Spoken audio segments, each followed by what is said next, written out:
And the Elohist is not concerned about the morality of it. And that's a hard thing for a lot of people to understand. I mean, it's the Bible. Of course, it should be concerned about the morality things. It's a religious text. But if you look at the original intention of the author, that's not the case.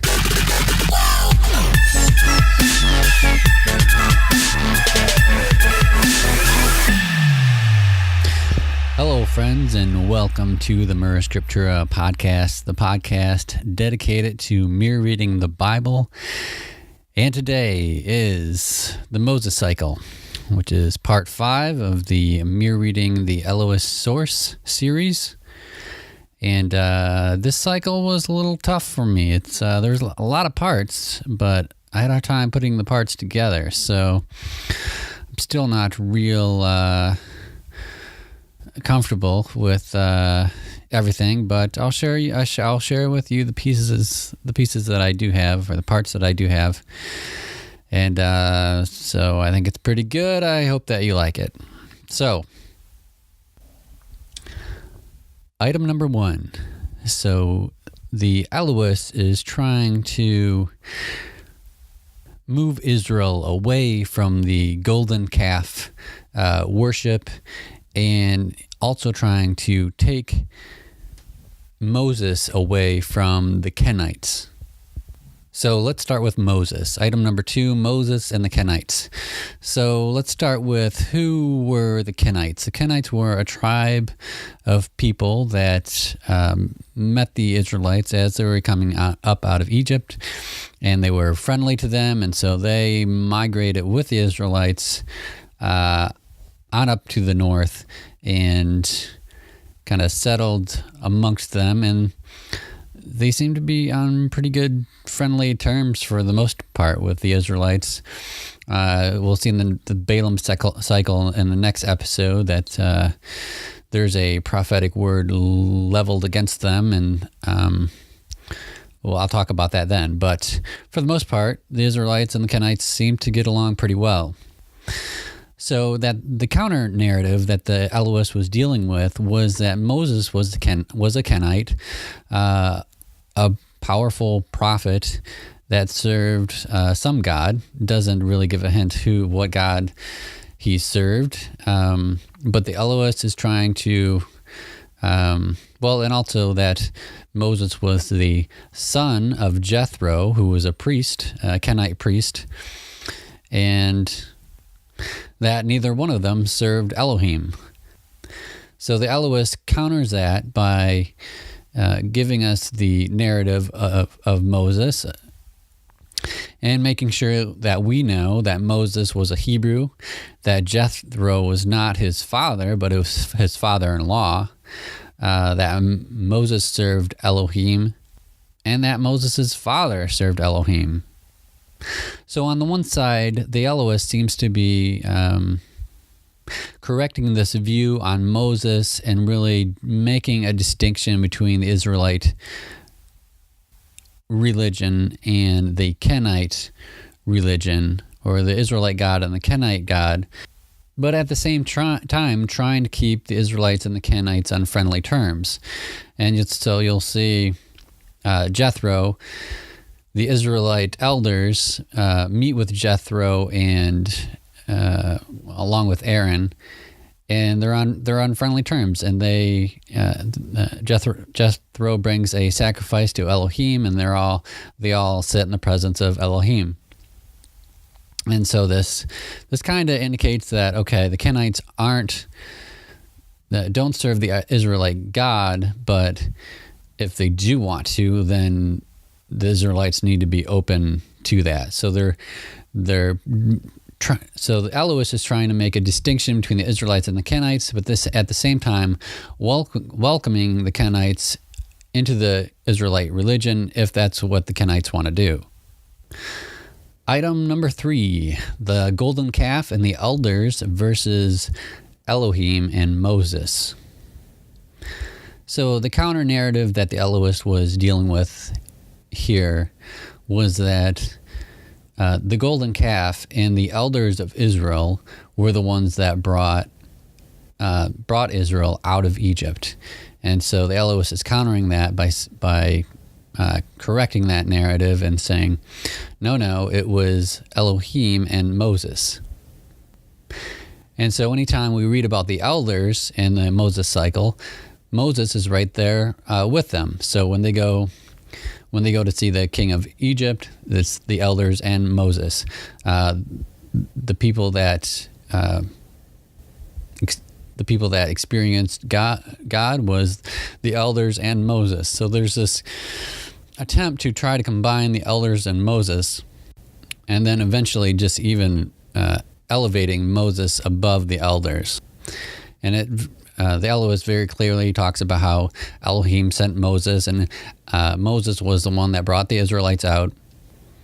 This issue may be furthered when Moses is judging, and Jethro comes along and suggests that Moses appoint judges. So the counter narrative or the counter argument that may have been saying, hey, Moses was never a judge because the elders were judges. So how could Moses be a judge? And so this is an explanation on how that happens. So that Moses was a judge, and he's the one that appointed the elders to be judges. And then another counter argument that the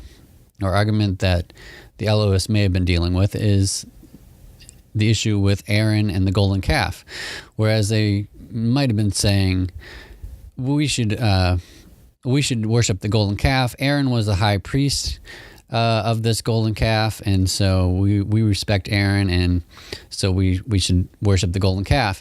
And the Elohist counters this by telling us the story of how the golden calf came to be, and how basically Aaron screwed up, and Moses was really pissed about that, and that the Israelites shouldn't be, by implication, the Israelites shouldn't be worshiping the golden calf, but only Elohim.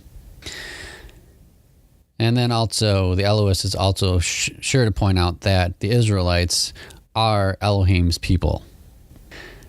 Issue number 4, the Amorites and the Israelites.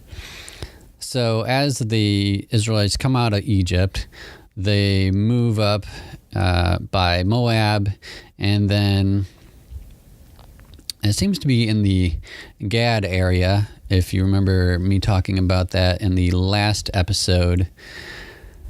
This area that's on the, I guess it'd be the east side of the Jordan, this area where the border tribes were and more easily influenced by foreign nations.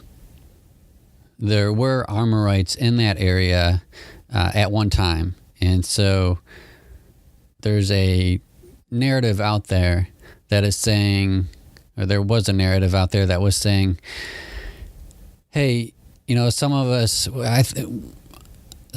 in the Gad area are descendants of the Amorites, and so maybe we shouldn't be part of this northern Israelite kingdom because we're not really of them, and so maybe we should form our own kingdom or break away and defect to one of the other surrounding foreign nations. And so the Elohist is responding to that and pointing out that no, the Israelites settled that area. It's an Israelite area, and you guys are Israelites. So there are no more Amorites, and so this shouldn't be an issue. The Amorites were wiped out, and the Amorite kings were wiped out, so there's no more possible kings that are around. And so you guys over there in Gad are definitely Israelites, so you need to belong in the northern kingdom. Item number 5, theological impact. So, continuing with the Amorite narrative, the Elohist is sure to point out that the Israelites killed everyone. They killed all the Amorites, and this is often a hard topic for Christians to address in the Old Testament, because this happens on more than one occasion where God instructs the Israelites to kill everybody. Although in the Elohist source, they're not instructed to do this. They just do. And so Christians have a variety of ways of handling this on a more liberal side. They just say that the Israelites were wrong and they shouldn't have killed everyone.